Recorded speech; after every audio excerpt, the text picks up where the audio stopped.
साथियों, मैं विपिन कुमार और आप देख रहे हैं MN न्यूज छत्तीसगढ़। हमारे बीच में खास मेहमान हैं माननीय डॉक्टर RS मरकाम। तो इनसे मैं जानना चाहूँगा कि सर, सभी लोग पिकनिक मनाने में लगे हुए हैं और आप लोग का क्या राय है इस पर? देखिए, पिकनिक मनाना जो एक परिपाटी बना हुआ है इस देश के अंदर 1 जनवरी को जी, ये कुछ लोगों के लिए पिकनिक हो सकता है, लेकिन हमारे लिए यह शौर्य दिवस के तौर पे है। और शौर्य दिवस हम मनाते हैं और अपने महापुरुषों को नमन करते हैं। खासतौर पर वो दिन जब 1 जनवरी 1818 को हमारे 500 महार शूरवीरों ने 28,000 पेशवाओं की सैनिकों को खात्मा करके इस देश में अपने मान सम्मान स्वाभिमान को स्थापित करने के लिए एक कदम बढ़ाया था। उसके आगे जब मैं बात करूं कि यहाँ पे आप देख रहे हैं कि क्रांति ज्योति फुले सावित्रीबाई फुले का तस्वीर लगा हुआ है। इन्होंने 1 जनवरी 1848 को पेशवाई सत्ता के इलाके के अंदर मतलब पुणे में महिलाओं को पढ़ने का अधिकार दिया था। ये पढ़ने का जो अधिकार है, ये जीवन को नए तरीके से जीने का अधिकार है। एक दिन पिकनिक मनाने से कुछ नहीं होता। लोग सालों साल पिकनिक मना रहे हैं, उनके जीवन में कोई बदलाव नहीं आ रहा है।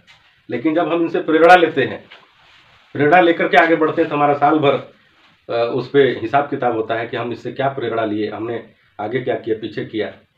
ये सर, जो बड़ी संख्या में जो जंगल की ओर जाते हैं पिकनिक मनाने, तो क्या उन तक ये सब जानकारी नहीं है? क्या कारण है कि वो इस इतिहास के बारे में ना कार्यक्रम करके जंगल की ओर जाते हैं पिकनिक मनाने? इस देश में दरअसल एक अलग तरीके से कल्चर डेवलप इसलिए किया गया, उसके पीछे कि हमारा जो इतिहास है, इस देश में 2 तरीके का इतिहास है, एक अलिखित इतिहास, एक लिखित इतिहास है। हम कह सकते हैं कि जो टेक्स्ट बुक के अंदर लिखा नहीं गया, वो इतिहास वह है जो जमीन पे दफन है जी।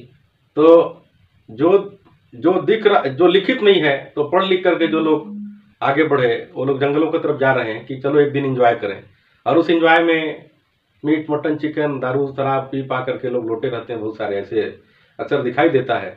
मैं ये नहीं कहना चाहूँगा कि लोग 1 जनवरी को जो नया साल बना रहे हैं उत्साह से मनाए, लेकिन अगर उनका साल भर का कोई विजन और कोई प्रॉपर दृष्टिकोण ना हो उनके ज़िंदगी जीने का, तो वो जीवन बेकार है। और उस जीवन जीने के लिए जो दृष्टिकोण होना चाहिए वो कहाँ से मिले? हम 1 जनवरी 1818 का जो महापुरुषों को मानवंदना करके उनको अभिवादन स्वीकार करते हैं।